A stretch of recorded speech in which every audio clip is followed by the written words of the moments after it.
남한에는 김일성만한 지도자가 없다 이렇게 얘기를 했던 김기종 씨, 방북 당시 왕제산 간첩 사건 관련자들과 동행을 했던 사실이 또 새롭게 확인이 됐습니다.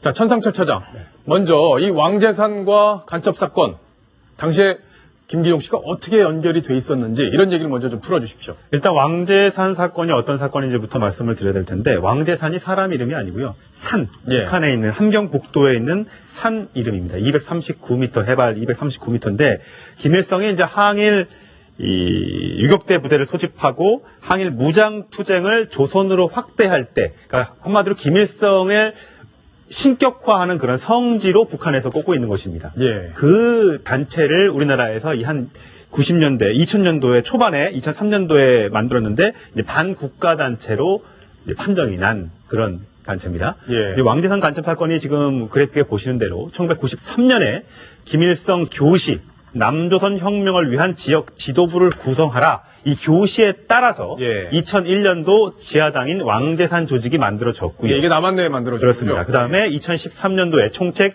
김덕용 7년 받았고요. 예, 7년형. 7년형을 받았고 총 5명이 유죄 판결을 받은 그런 사건이 왕제산 사건이 되겠습니다. 예. 자, 이 왕제산 사건이 지금 다시 나오는 이유는 그 테러를 감행했던 김기종 씨가 이 왕제산과 관련 인물과 함께 방북을 했었던 사실이 드러났기 때문인 건죠? 드러났기 때문인 거죠. 아시다시피 김기종 씨가 2006년부터 7차례, 그러니까 1999년부터 7차례 방북, 개성 쪽에 나무 심기 행사를 하러 7차례 방북을 했는데, 예. 주로 2006년 11월부터 2007년 4월까지 6차례가 집중이 됩니다. 근데 그때 같이 간 사람이 왕제산 사건과 관련이 있는 인물로 알려지면서 이제 화제가 지금 논란이 되고 있는 겁니다. 한마디로 간첩 사건에 연루된 사람과 김기종 씨가 같이 북한에 갔기 때문에 예. 북한에서 뭔가 교시나 어떤 지령을 받고 오지 않았을까라는 추측, 그런 예상이 나오고 있는 겁니다. 예. 박성훈 논설위원. 네. 지금 김기종 씨가 배우가 누군가 있느냐, 누군가 사주를 테러를 했느냐, 네. 이런 부분이 지금 수사의 핵심 대상이 되고 있는 건데, 네. 종북 여부도 지금 수사를 하고 있는 거고요. 네. 그러면 이런 얘기도 조금 전에 천상철 차장이 설명한 내용대로라면 종북 연결 가능성 더 높아진 거 아닙니까? 어떻습니까? 그렇습니다. 특히 지금 2007년 4월에 있었던 이 방북 때는 보면 7차례 방북 중에서도 특히 지금 얘기하는 왕제산 간첩 사건의 인천 지역 총책 예. 임모 씨가 동행을 했고, 또 그때 당시에는 굉장히 여러 사람이, 많은 인원이 동시에 참여를 하면서 당시에 특이하게 또 이 참여자들이 거의 통제 없이 예. 별다른 북의 통제를 받지 않고 자유롭게 움직였다고 합니다. 네. 그 말은 그 사이에 북한이 김 씨에게 개별적인 어떤 접촉을 했을 가능성이 있다. 아, 그렇군요. 예, 지금 공안당국은 이렇게 보고서 그 접촉선 가능성의 하나로 이 부분을 주목하고 있습니다. 예.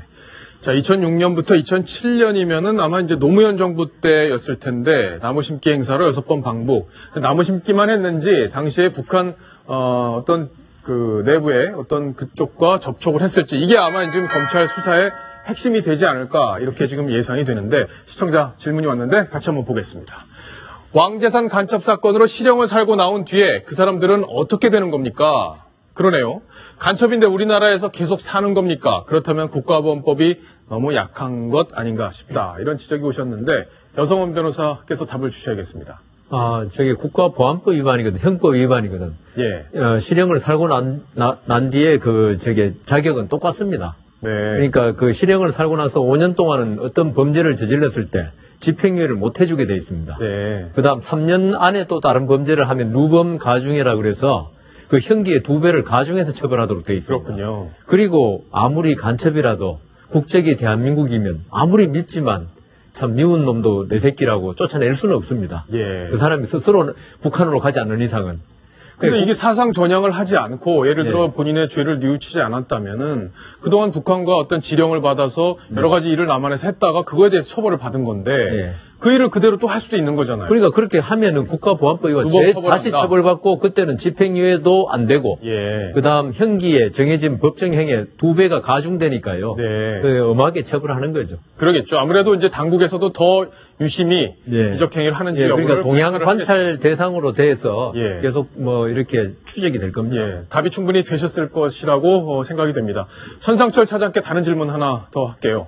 김기종 씨가 지금 종북 세력과 연결된 사람들과 자주 통화를 했다. 이런 얘기도 좀 새롭게 나왔는데 그 내용도 좀 짧게 소개를 해주시죠. 네, 경찰이 김기종 씨의 이 통화 내역을 살펴봤더니 대법원에서 이적단체로 판결이 났던 2012년 1월에 이적단체로 판결이 났던 좀 깁니다. 우리민족 연방제 통일추진회 예. 줄여서 연방통추라고 부르는데 거기에 전 의장 김수남 씨와 1년 예. 동안 70여 차례를 통화를 했다고 합니다.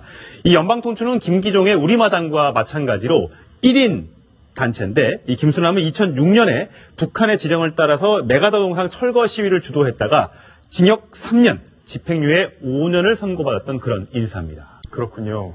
김수남 씨가 지난 일요일에 김기종 씨를 면회하기 위해서 종로경찰서를 찾은 적이 있었는데 그때 카메라 앞에서 이야기를 한 적이 있습니다. 자, 그 얘기를 한번 직접 들어보시겠습니다. 옳은 일 했으니까 면회 좀 해야지. 지난 목요일날은 안 나온 것 같은데. 한 달에 한 번씩이니까. 자, 저렇게 만났다고까지 얘기를 하고 한 달에 한 번씩 만났다고까지 얘기를 하는데 어떻게 봐야 되는 겁니까? 주로 일단 어떤 다른 얘기는 지금 아직 나온 건 없고요. 예. 행사를 하니까 좀 도와달라 이런 얘기를 주로 했다고 합니다. 여러 가지 이렇게 좀 도움을 요청했는데 아까 지금 인터뷰에서 보였지만 저분도 연로하시고 네. 어떤 벌이가 있지 않기 때문에 내가 도와줄 형편이 안 된다 이렇게 얘기를 했다고 합니다. 그러니까 그동안 이 김기종 씨가 여러 군데 다니면서 뭐 국회도 그렇고 또 시민단체, 정부 또 아는 지인들로부터 계속 도움을 요청했는데 잘 안 됐던 것으로 예. 파악이 되고 있습니다. 박성원 논설위원. 네. 지금 저분 이 김수남 씨가 얘기한 것 중에 옳은 일을 했다. 네. 아니 뭐 생각을 이 사람들이 평가할 수는 있지만 행위 자체, 그 테러 행위 자체를 옳다고 얘기할 수는 없는 거 아닙니까? 그렇습니다. 저 대목에서 저 김수남이라고 하는 저 의장이 추구하고 있는 바가 바로 북한과 똑같다. 예. 다시 말해 이번에 했을 때 어떤 정의의 칼을 휘둘렀다. 네. 라는 정의의 칼 세례를 휘둘렀다고 평가한 북한과 똑같이 이 사안을 보고 지금 국제적으로 규탄하는 테러 행위자 어떤 그 외교 사절에 대한 그 있을 수 없는 국제법적으로도 있을 수 없는 범죄 행위에 대해서 옳은 일을 했다라고 옹호하는 자체가 저분이 지향하는 조국이 어딘지를 말해주는 게 아닌가 싶습니다. 자, 그렇겠네요. 천상철 차장, 네. 우리 시청자분들께서 질문을 많이 주신 것 중에 하나가 김기종 씨가 지금 기초생활수급 대상자란 말이에요.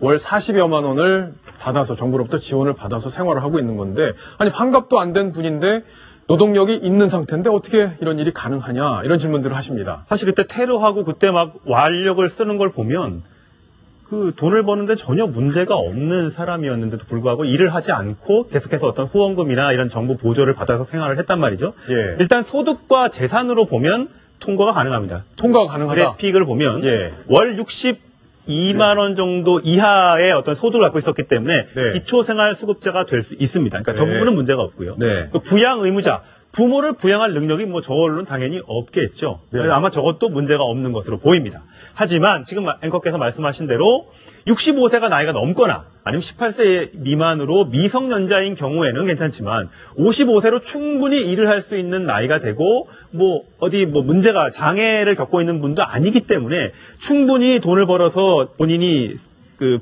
본인 자식, 본인을 이렇게 부양할 수 있는 능력이 있는데도 불구하고 일을 하지 않고 정부의 보조금을 타서 기초수급 생활 대상자로 있으면서 여러 가지 이적 활동을 했다는 것에 대해서 국민들의 여론이 그만큼 따가운 거가. 예. 결국에는 세금으로 돈 받아서 이적행위하고 있었던 거 아니에요? 그러니까 더 지금 국민들이 화가 나는 건데, 자, 여성원 변호사님. 이거 누가 이렇게 지정을 해주고, 누가 어떤 기준으로 이분을 통과시켜 준 건지, 그 부분을 이제 우리가 좀 따져봐야 되는 건데, 어떻습니까? 그러니까 직간접적으로 도움을 준 거죠. 지금 김기종 씨의 테러 행위에 대해서. 예. 그런데 이게 지금 아마 김기종 씨 지금 서울시가 이 박원순 시장이 시장 된 다음부터 어떤 이런 그 김기종 씨 같은 분의 어떤 아마 가서 항의를 격렬히 했을 겁니다. 예. 격렬히 하면 그래 법에 안 되면 안 된다고 그래야 되는데 지금 서울시에서 하는 많은 이런 사업들이 이렇게 김기종 씨 같은 진보 단체에서 찾아와서 격렬히 항의하고 아니면 국민권익위원회, 그러면 고충처리위원회 이런 데다 이야기하면 그쪽에 있는 어떤 분들이 많은 도움을 줘서 예. 안 되는 걸 예. 되게 한 것 같습니다. 아, 그래요? 예, 그 고충. 그러면 그 부분을 누가 다시 한번 조사를 해봐야 되는 거네요. 밝혀야죠. 누가 그렇죠. 그랬는지. 이게 그래서 제가 볼 때는 이게 한 게 뭐 형법상으로 처벌은 안 되겠지만 예. 어떤 행정적인 제재는 반드시 해야 된다고 생각합니다. 왜냐하면은 안 되는 걸 규정에 어긋난 걸 했거든요. 예. 그렇기 때문에 그 뭐 어디서 지금 저를 김기종 씨가 안 되는 자격을 줬는가를 안 밝혀서 예. 그 왜 그랬는지 그 사유를 들어서 행정적인 처벌을 분명히 해야 한다고 생각합니다. 자, 서울시나 감사원에서 아마 이런 부분은 감사가 이루어지고 필요하다면 수사까지 진행이 돼야 되지 않을까. 그래야 국민들이 갖고 있던 의혹들이 풀리지 않을까 이런 생각이 듭니다. 천상철 차장, 여기 보면은 정부하고 문화단체에서도 이 김기조 씨가 그동안 후원금을 쭉 받아온 사실이 새롭게 또 드러났어요. 그렇습니다. 그 김기종은 90년대부터 전통 예술과 민족문화 복원 운동가로서 이름을 알려왔습니다. 95년 3월부터는 민석중놀이 보존회 뭐 이런 걸 대표를 맡았다는데 이 예. 민석중놀이가 개성에서 유행하는 그 많이 있는 이 전통 그림자 인형극이라고 합니다. 거기에 어떤 보존 그 단체 회장으로서 활동을 하면서 정부로부터 수많은 보조금을 후원금을 받았다고 하고요. 총 그 후원금을 지금 보면 예. 수천여만 원이 될 것으로 지금 예상이 됩니다. 그동안 저 돈을 받아가지고 결국은 이번 테러 사건을 모의한 것이 아닌가라는 분명히 의심을 할 수 있는데 네. 종합적으로 보면 그렇습니다. 그러니까 김기종 씨가 김일성 교시를 받은 이 왕재산 간첩 인사와 함께 북한에 갔고 그 다음에 이 연방통추 이적단체 연방통추 간부들과 자주 통화를 하면서 뭔가 모의를 했고 정부로부터 수천만 원에 이르는 보조금을 받아서 이번 테러를 논의했다. 이렇게 결론을 지을 수 있거든요. 예. 이 부분에 대한 분명한 수사가 필요할 것으로 예상이 됩니다. 박성훈 논설위원. 네. 근데 그동안 이제 이런 지원금들이 단체로 흘러 들어가면서 단체에서 우리 국가나 문화 발전을 위해서 일하기보다는 이렇게 종북 활동이나 아니면 이념적으로 좀 치우친 활동을 하는 경우, 우파든 좌파든 그런 경우가 있는데 이거 좀 제도적으로 막을 장치가 없습니까? 막을 장치는 있죠. 사실 그 정부 돈이기 때문에 예. 분명히 그 감사원의 감사라든지 또 소관부처 특히 이걸 집행하는 어떤 그 관리하는 그 문화부 예. 이런 데서 그 감사할 수 있는 이게 있지만 지금 특히 우리 문화계가 보면 상당 부분 많이 이념화돼 있어요. 그 과거에 이제 그 권위주의 정권 시절에 어떤 그 저항 운동으로서의 문화계가 커지면서 예. 이게 그 심지어 문화 권력이라는 얘기가 나올 만큼 여기에 많은 그 진보 좌파 단체들이 사실 그 정부 기금을 받아 쓰는 이런 데의 요소의 길목을 장악하고 있고 이 부분에 대해서 특히 그 제대로 감사가 이루어진 적이 별로 없다. 예. 그래서 이 부분에 대해서 정확히 좀 감사를 해서 국민 세금이 허투루 쓰이지 않도록 네. 해야 된다는 여론이 많습니다. 네, 그렇죠. 김기종 씨를 예전부터 알고 있는 분, 우리 동아일보의 송평인 논설위원이 예전부터 알고 있었는데 오늘 칼럼을 하나 썼더라고요. 박성훈 논설위원. 네. 그 칼럼을 쭉 보면 네. 그 이분이 예전부터 아주 이런 독특한 성격을 갖고 있고 어떤 데 주안점을 두고 생활을 해왔는지 이런 부분들이 드러나던데 네. 칼럼에 대해서 조금 압축적으로 설명을 좀 해주시고 평가를 좀 해주시죠. 네, 이 칼럼의 논지는 한마디로 예. 이 김기종 내가 대학 시절에 알던 신촌에서 문화마당을 하던 이 김기종은 그 어떤 조직적인 말하자면 그 어떤 혁명가라기보다는 네. 그 논리도 감정이 앞서 어떤 논리도 제대로 갖춰져 있지 않고 맹목적인 우리 것주의를 추구하는 사람에 가까웠다. 예. 이런 평가를 하면서 이번에 그가 집에서 쓰던 과도를 들고 어떤 대사에게 돌진한 것에서 보면은 마르크스 레닌주의 그 혁명가의 주도 면밀한 실행보다는 네. 도스토예프스키 소설 속의 주인공과 같은 어떤 광기. 정신적 광기가 느껴졌다. 예. 이런 표현을 하고 있습니다. 그래서 이런 사람들에 대해서는 어떤 그 이론에 입각한 어떤 이념 운동가의 어떤 혁명에 대한 대책으로만은 오히려 돌출적으로 사고가 여기저기서 생길 수 있기 때문에 네. 과거와 같은 어떤 사고 방식이나 이걸로는 대처가 어려울 수 있다. 예. 이런 얘기입니다. 그러니까 이분에 대한 어떤 본질적인 진단을 이 칼럼이 한 건데 광기가 어려 있는 분이었다. 그래서 돌출 행동을 할 수 있는 분이었고 이 사람에게 이념은 어떤 그런 어떤 포장 역할을 했다라는 분석이었습니다. 송평인 논설위원이 과거에 아주 잘 김기종 씨를 알고 있었던 사람이었기 때문에 쓸 수 있었던 칼럼이 아닌가 싶은데 아마 시청자 여러분들도 찾아서 한번 일독을 해보시면 김기종 씨를 이해하는 데 좀 도움이 되시지 않을까 싶습니다.